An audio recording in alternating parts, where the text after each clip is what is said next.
দিছে। রিক্সা ড্রাইভার একটা থাপ্পড় খায় কান্না করে, মালিক এমন গরিব বানাইছো, আমার একটা ছেলে আছে একটা মেয়ে আছে, বিয়া দিলাম, জামাইটাও আমারে জ্বালায় যৌতুকের জন্য। আমার ছেলে বউ পাই আর খবর নেয় না, আমার স্ত্রীর নিয়ে দুমুঠো খানার জন্য আমি রিক্সা নিয়ে রাস্তায় বের হইলাম। আজ আমার ছেলের বয়সী যুবকটা আমার গালে চর মারল। ও আল্লাহ, তুমি ছাড়া আমার কেউ নাই। মুরব্বী যখন আল্লাহ কইয়া ডাক দেয়, এক সপ্তাহ না যাইতে এই যুবকের মাথা চাকার তলে ঢুকে যায়। বেয়াদব হইস না, পায়ে ধরে বলছি। মা বাবার বরদোয়া নিস না রে বাবা, ওলামায়ে কেরামের বরদোয়া নিস না, পায়ে হাত রেখে বলি, অনুরোধ করে বলি, মুরব্বীদের বরদোয়া নিও না, শিক্ষকের বরদোয়া নিও না রে যুবক। ডাক্তার হইও বেয়াদব হইও না, ইঞ্জিনিয়ার হইও বেয়াদব হইও না, তুমি একজন প্রফেসর হইও বেয়াদব হইও না, তুমি ভালো ব্যবসায়ী হও বেয়াদব হইও না, ভালো চাকরিজীবী হও বেয়াদব হইও না। তোমার ব্যবহারে যেন কলিজা ঠান্ডা হয়, মা বাবায় কলিজা ভরে দোয়া করে। ও আল্লাহর বান্দা, সেটা হওয়ার জন্য লাগবে তোমার সুন্দর চরিত্র। আর বর্তমানে চরিত্র জবাই করার একমাত্র মাধ্যম হলো গজবের মোবাইল। এই মোবাইলের দ্বারা সারাটা রাত শুয়ে শুয়ে কত গুনাহ করো আমার মাওলা তো জানেন। দেখেন, কানের মধ্যে গানের তার লাগাইয়া তুই ঘুমাও, একটু কি ভয় লাগে না? ঘুমের মধ্যে যদি আজরাইল তোর জানটা কবজের জন্য হাজির হয়, আজরাইল আসিয়া যদি দেখে তোর কানে গানের তার লাগানো, আমার মাওলার কাছে কি জবাব দিবে রে বাবা? চিন্তা কর।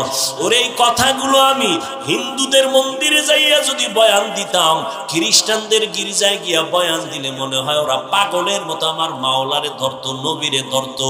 আর তোমাদেরকে 12 মাস পায়ে ধরে বয়ান করি, তুমি কেন মানতেছো না? অথচ তুমিও মুসলমান, আমিও মুসলমান, তোমার আমার আল্লাহ এক নাকি দুইজন? তোমার আমার আল্লাহ, তোমার নবী আমার নবী এক, তোমার কোরআন আমার কোরআন এক, তোমার কাবা আমার কাবা এক, তোমার ধর্ম আমার ধর্ম এক, তোমার কালেমা আমার কালেমা এক। দুনিয়াতে আসছি তাও এক। বিদায় বেলা সবার জন্য কাফন হবে 3টা, কালার হবে আলাদা। আমি বক্তার সম্মানে একটা কাপড় কেউ বাড়াইয়াও দিবে না। একজন রিক্সা ড্রাইভার যদি মরে যায়, গরিব হওয়ার কারণে একটা কাফন কেউ কমাইয়াও দিবে না। আমি বান্দাকেও 3টা কাফন, গরিব রিক্সা ড্রাইভারেরও 3টা কাফন, কালার হবে সবার সমান। আজকে আমি বক্তা ভাব দেখাই, তুমি ডাক্তার ভাব দেখাও, আমি রোগী দুর্বল, তুমি টাকার বাহাদুরি করো। যতই বাহাদুরি করো না কেন, সাদা কাপড় প্যাকেট যেদিন হইবা সব বাহাদুরি শেষ হয়ে যাবে। হায় হায়, কিছুক্ষণ বসবেন তো ইনশাআল্লাহ। যাদের গুনাহ টুনা নাই এরা দোয়ার আগে চলে যায় অনুমতি দিলে, আর যাদের গুনাহ আছে বইসেন, কাইন্দেন, তওবা করেন। কালকের দিনটা আপনার বাঁচার গ্যারান্টি নেই। আপনি ঘুমাবেন, চির ঘুম হতে পারে, ঠিক না?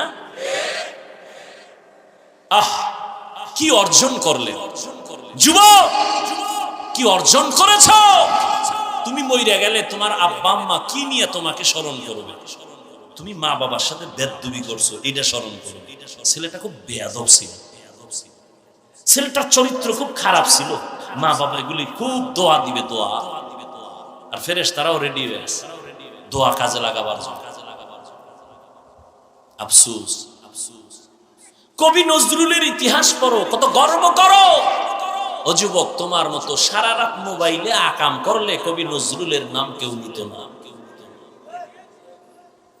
আমি তোমাদেরকে যত বয়ান করি, ভয় পাইও না যে আমি তোমাকে আজকে হুজুর বানায় যাব, না, কোনো ভয় না। তুমি স্কুলে পড়ো আলহামদুলিল্লাহ, কলেজে পড়ো আলহামদুলিল্লাহ, চাকরি করো আলহামদুলিল্লাহ, ব্যবসা করো আলহামদুলিল্লাহ, ভয় নাই। তুমি লেখাপড়া করে একজন ডাক্তার হও, দোয়া করি। ইঞ্জিনিয়ার হও, দোয়া করি। প্রফেসর হও, দোয়া করি। তবে দাবি আমার একটা, এরে যুবক, ব্যবসায়ী হও, চাকরিজীবী হও, ডাক্তার হও, ইঞ্জিনিয়ার হও, প্রফেসর হও, কিন্তু দাবি আমার অনুরূপ বেয়াদব হইও না।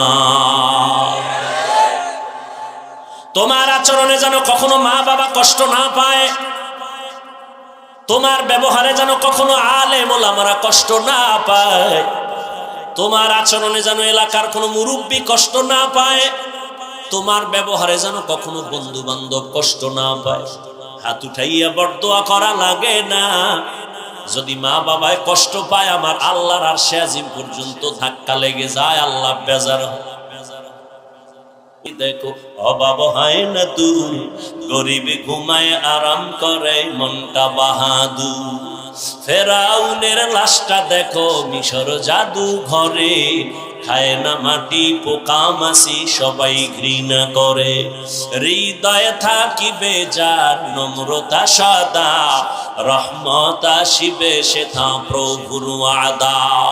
বড়র বড়াই থাকলে দিলে রহমত আসবে না, নিজেকে নিজে ছোট মনে করিও সদা। উঁচু জমিন থেকে পানি নিচু জমিনে যায়, তেমনি খোদার রহমত আসে নম্রতার হৃদয়।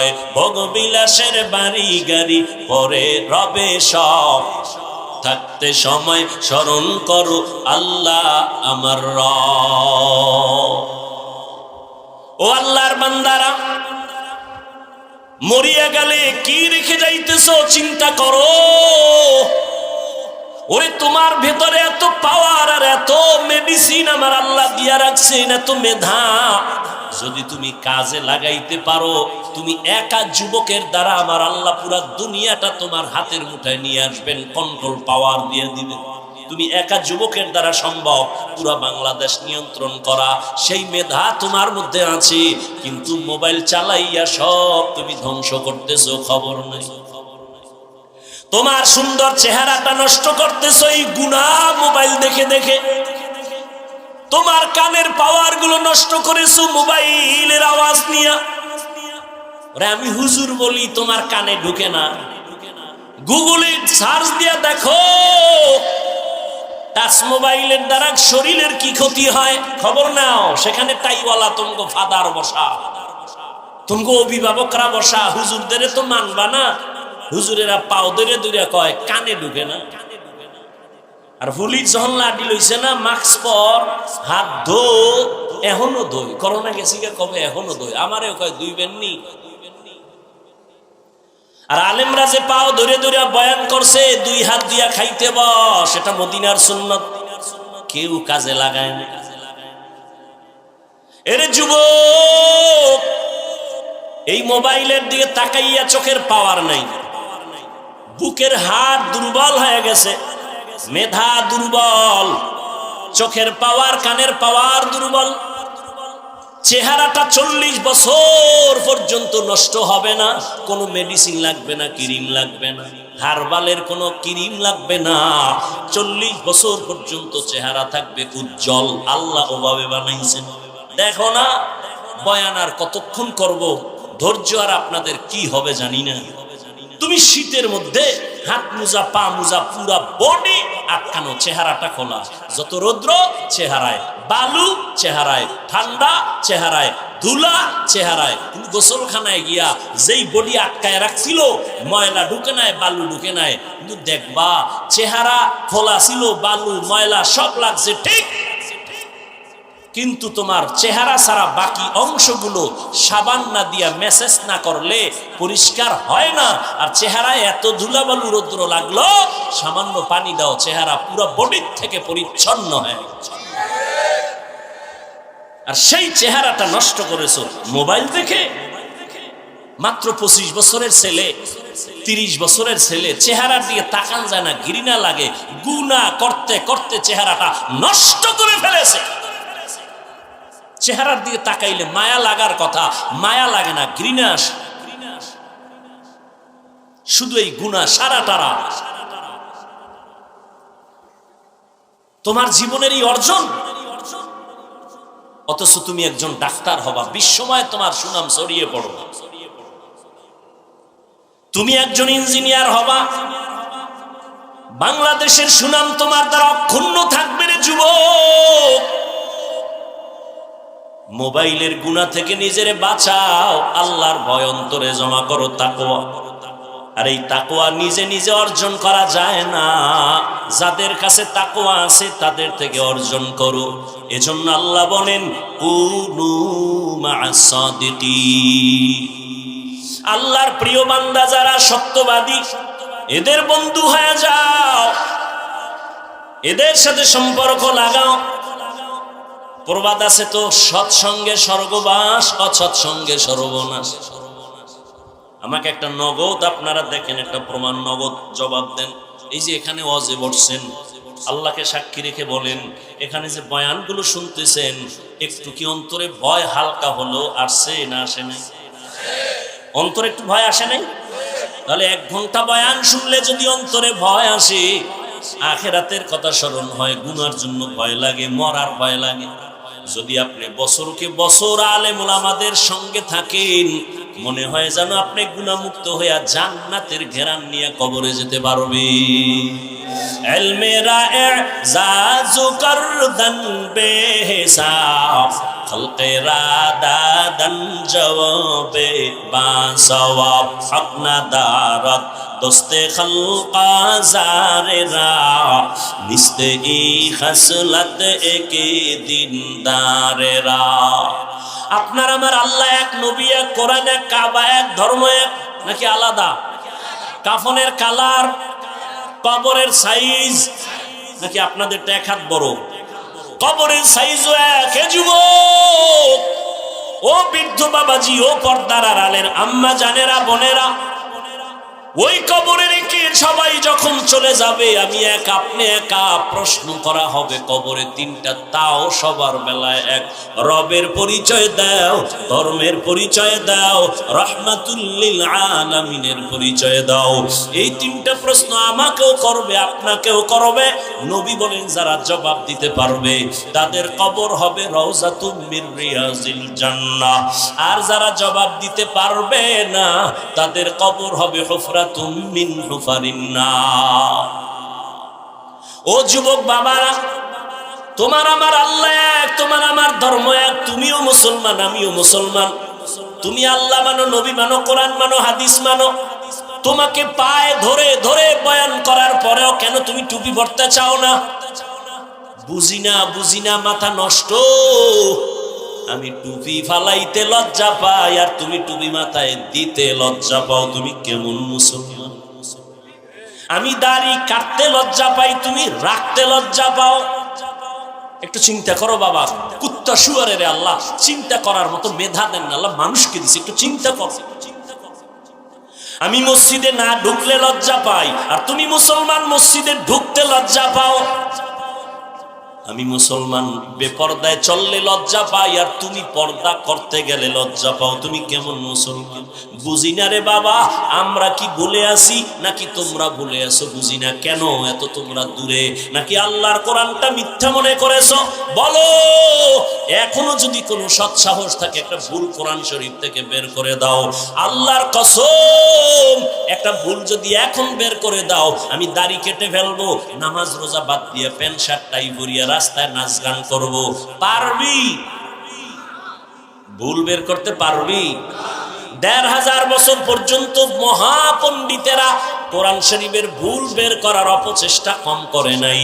কেউ তো পারে নাই, বরং অনেক পণ্ডিতেরা কালেমাওয়ালা মুসলমান হয়ে গেছে। নাই কোরআনে ভুল নাই, আছে? ও যুবক, একটু আমার মাওলাকে সাক্ষী রেখা জিহ্বা নাড়ায় বলো, কোরআন সত্য না মিথ্যা?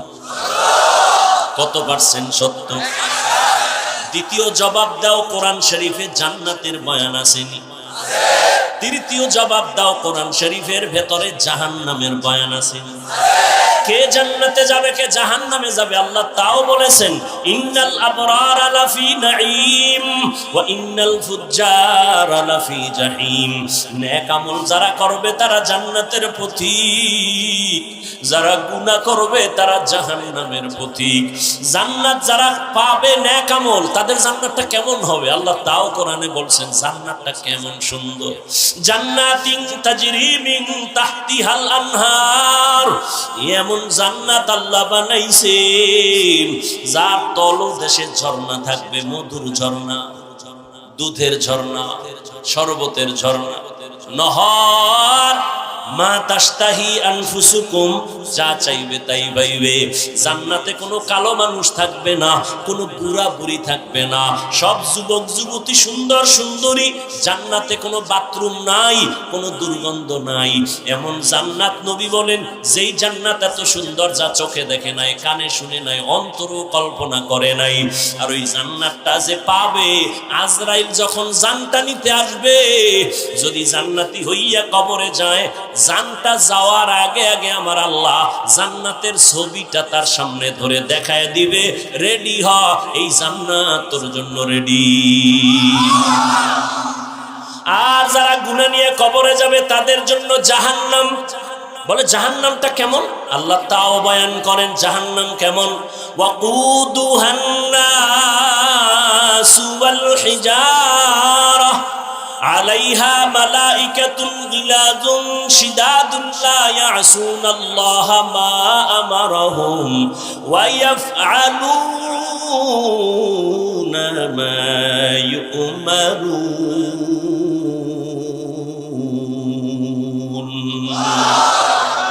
আল্লাহ পাক বলেন জাহান্নাম এত ভয়ঙ্কর, যা জ্বালাবই, শক্ত জিনিস দিয়ে, কয় কি, কয় মানুষ আর পাথর।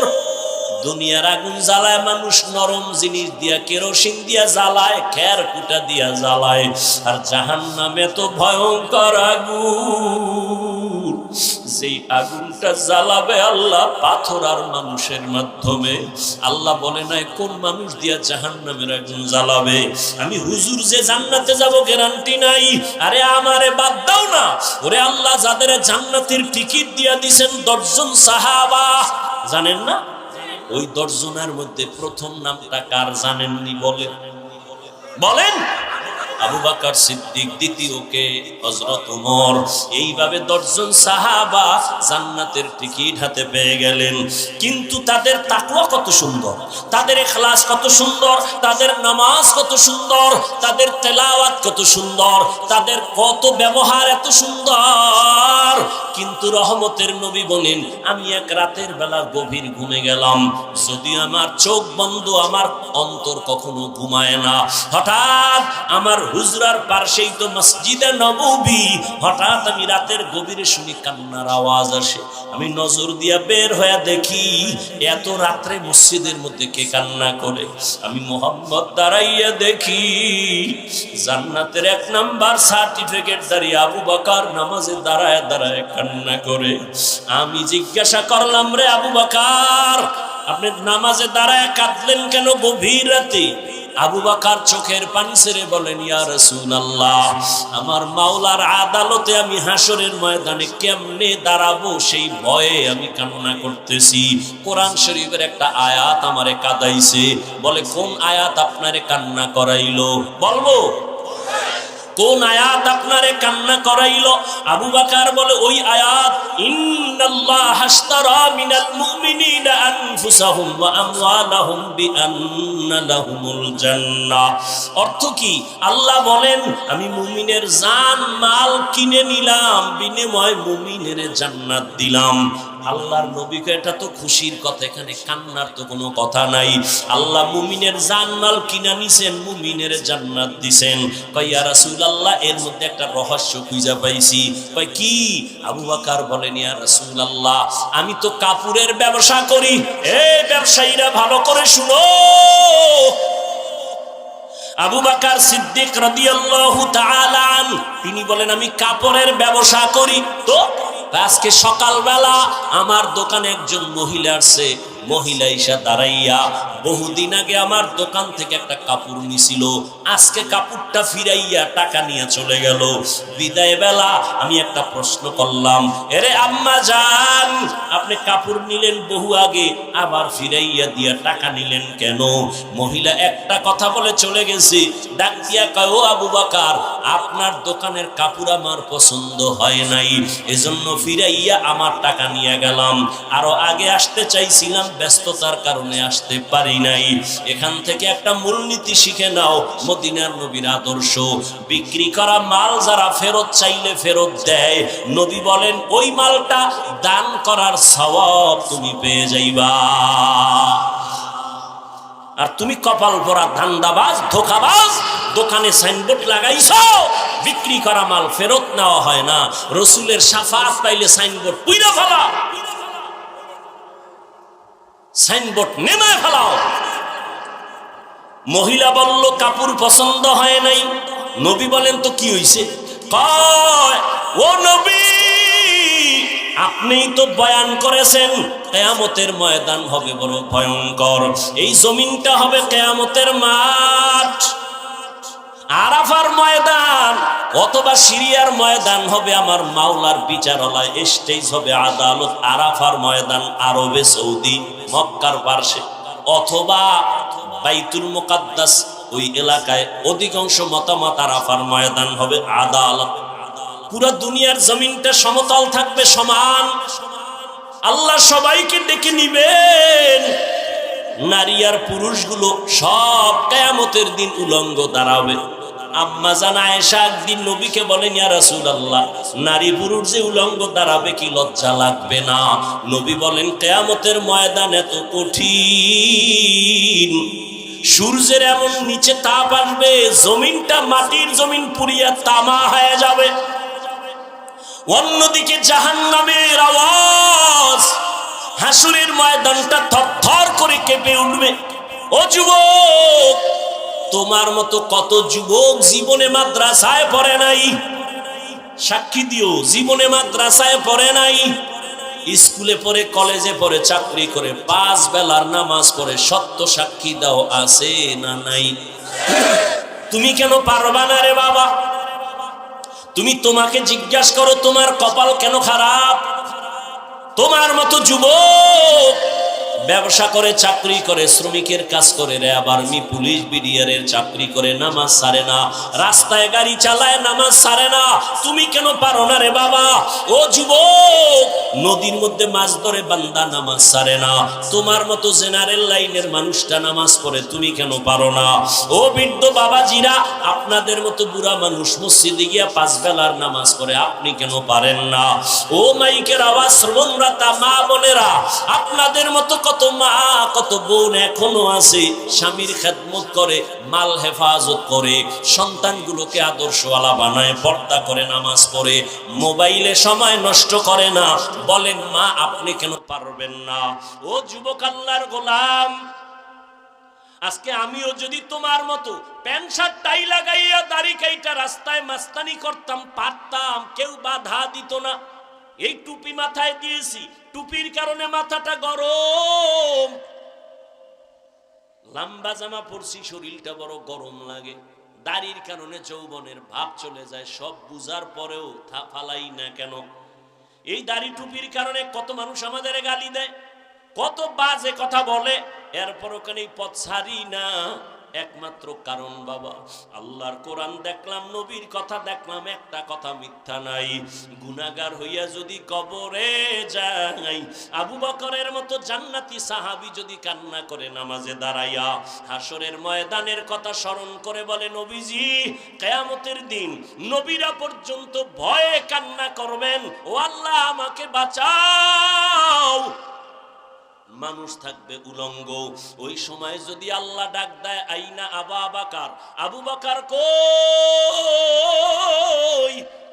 আমি যদি আল্লাহর আদালতে দাঁড়াই, আল্লাহ যদি আমাকে জিজ্ঞাসা করে, আবু বকর, আমি তোমাকে জাহান্নামের পথ থেকে ফিরাইয়া মুহাম্মদের হাতে ধরায়া জান্নাতি সার্টিফিকেট দিলাম, আমি তোমারে এত নেয়ামত দিলাম, বলো তুমি আমার মোহাব্বতে কি আমল নিয়ে আসছো? আমি যদি বলি, আল্লাহ নামাজ পড়ছি, রোজা রাখছি, তেলাওয়াত করছি, যাকাত দিছি, দান সদকা করেছি, সব হক ঠিক মতো আদায় করেছি, এবার আল্লাহ যদি বলে মহিলার মতো, যদি আল্লাহ বলে ফেলে, আবু বকর তোমার জান মাল নিয়া জাহান্নামে যাও, আমার জান্নাত আমারে ফেরত দিয়া দাও, আমি যদি বলি, আল্লাহ কেন? মহিলার মতো যদি আমার মাওলা বলে ফেলে, আবু বকর আমি যেইভাবে নামাজ চাইছি ওইভাবে তোমার নামাজ হয় নাই, তোমার আমল আমার পছন্দ হয় নাই। মহিলাও তো বলছিল কাপড় পছন্দ হয় নাই ফিরায় দিলাম। আল্লাহ যদি বলে তোমার আমল আমার পছন্দ হয় নাই, আমি যেইভাবে তেলাওয়াত শুনতে চাইছি তুমি ওই মোহাব্বতে তেলাওয়াত করো নাই, যেইভাবে আমি রোজার হুকুম দিছি ওইভাবে রাখো নাই, তখন আমার জাহান্নাম ছাড়া উপায় হবে না। আর দুনিয়াতে সূর্যের গরম সইতে পারি না, জাহান্নামের গরম কেমনে সহ্য করব? জাহান্নামের আগুন যেখানে লাগবে, নারুল্লাহিল মুকাদা আল্লাতী তাত্তালিউ আলাল আফইদা, কলিজা পর্যন্ত ভুনা হয়ে যাবে। ও যুবক বাবারা, দুনিয়াতে একটা মশার কামড় সইতে পারো না, গুনাহগার হইয়া কবরে গেলে ওই কবরে জাহান্নামের আগুনের গরম কেমনে সহ্য করবা? হাসরের ময়দানে কেমনে জাহান্নামের আগুন সহ্য করবা? এখনো সময় আছে, মাওলার কাছে তওবা করো। মনেরে বুঝাও রে মন। আমার মতো যুবক জেনারেল লাইনে থাকিয়াও নামাজ পড়ে, চাকরি করে, নামাজ পড়ে, ব্যবসা করে, দোকানদারি করে, গাড়ি চালায়, নামাজ পড়ে, আমি কেন পারবো না? ও আল্লাহ, তোমার দেয়া নিয়ামত পানি বাতাস সব আমি ভোগ করিয়া কত শয়তানের দোকানে নামাজ ছাড়লাম, বেপরদায় চললাম, গুনাহ করে করে জীবনটা নাপাক করেছি।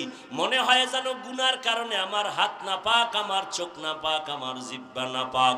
আজকে এই ময়দানে তুমি নিয়ে আসছো রে মালিক, আমি আজ তওবার নিয়ত করলাম, আর কোনোদিন দাড়ি কাটবো না, মা বাবারে কষ্ট দিব না, উলামায়ে কেরামের বিরুদ্ধে যাব না, মুরব্বীদের বরদোয়া নিব না, নবীজির তরিকা মেনে উলামায়ে কেরামের পরামর্শ নিয়া মা বাবার দোয়া নিয়া চলবো।